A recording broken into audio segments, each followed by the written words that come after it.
What's going on, guys? So today I'm here with the Canon EOS RP, Canon's full frame mirrorless body camera that is the little brother to the EOS R.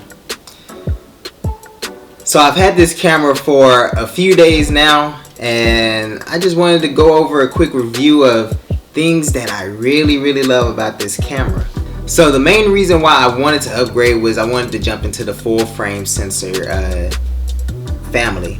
So I got this camera. It was the cheapest entry camera, that full frame that I could find that was new. I mean, I probably could have found some used ones, but even used, they tend to range up in the over the $1,000 range, and I got this for $900. The next thing I really love is this fully articulating LCD screen. So I can flip this out and I can flip it down, so if I want to get me just these top down photos, I can check to see if everything is good, snap my pictures, or I can flip this all the way around and I can then have me a selfie cam and be vlogging, or I could sit this on a tripod and actually be able to see myself, make sure all my framing is right, and everything is good to go. And if anything is going awry, such as focusing is just not working out properly, or the lighting just changes drastically, I can see, you know, what that's looking like in the camera and address it at that moment in real time. Before, you know, when I had my SL1 that did not have this articulating screen, basically what I would have to do if I was making a video like this, I would use Mr. Panda here and I would sit him in. For me, I would get up, go around to the camera, make sure everything is right, make sure, you know, I got enough headroom above them. And then I used to always shoot a lot of manual focus instead of autofocus. I don't know exactly why that is, but whenever I would do that, I would get back there as well, make sure I'm focusing on Mr. Panda here, and then get that focus set, and then I would come in front of the camera and move back into my spot, move Panda back into his spot, and then I will start the video this way. Very time consuming process, and then also kind of nerve-wracking whenever you know, put some time into setting up, and it takes a few minutes to really get there to the point where you're like, all right, let's go ahead and start. And then hopefully you don't move too much, because if I would have moved up, right now I got autofocus on, so I'm moving up and the camera's able to track focus. But when I was using manual focus, you know, if I would have just leaned up this way, maybe my face would have been blurry, and you know, it just would have been unusable video, and I would have had to go on back and reshoot. So that is nice to be able to know that, you know, I got everything.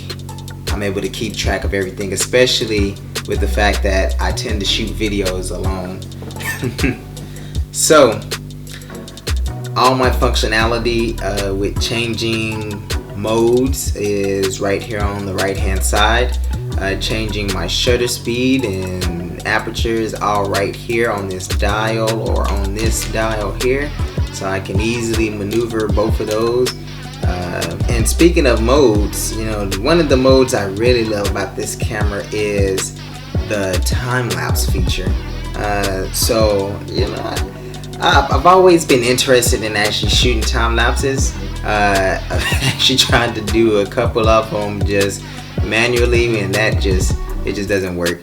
But actually having that feature built into the camera here is so nice. And what I love about the time-lapse feature is that, you know, it allows you to choose, you know, how many seconds you want in between each picture and how many pictures you actually want to take. And then most importantly, you know, it gives you the you know, how much time that time lapse is gonna actually take to complete with all of those intervals, and it's gonna let you know how much time that actual complete time-lapse clip will be. So 3 seconds in between each picture for 300 pictures, and that's about 14 minutes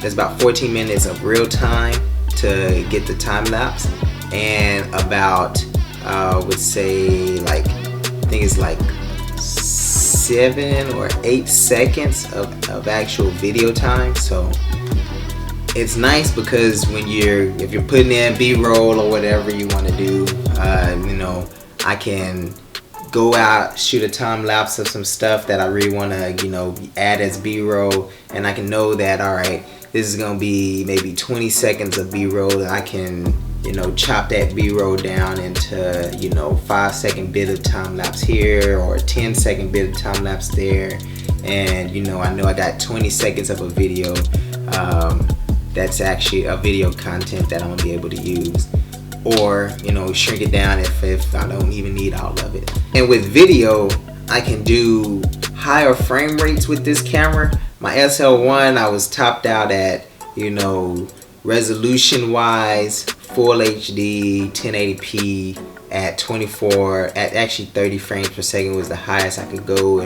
Lowest I can go was 24 frames per second, and that was all I could really do in terms of video frame rates. Here I can actually do up to 60 frames per second at 1080p, and I could do 24 frames per second at 4K. And you know, that actually, that flexibility of being able to do 60 frames per second in full HD, which is what I shoot all of my videos in, actually is really worth it, because that allows me to get slow motion shots without having to go and switch between cameras, because the only cameras I could do 60 frames per second before was either my phone or my GoPro. And so now I have everything I need within just this one camera, and so I don't have to switch back and forth between those 3 cameras.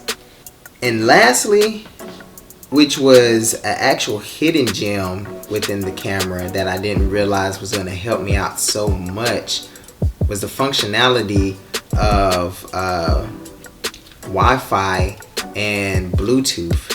So, and with that, what that actually allows me to do is, you know, connect my phone using the Canon Camera Connect app, and that app allows me to, you know, transfer images directly from the camera to the phone, which then I can go into Lightroom and upload my photos in the Lightroom on the phone, start editing. If I'm away, I can just start editing right away, whereas normally I would have had to come back, take the memory card out, upload the photos to my desktop, and then upload those photos to Lightroom.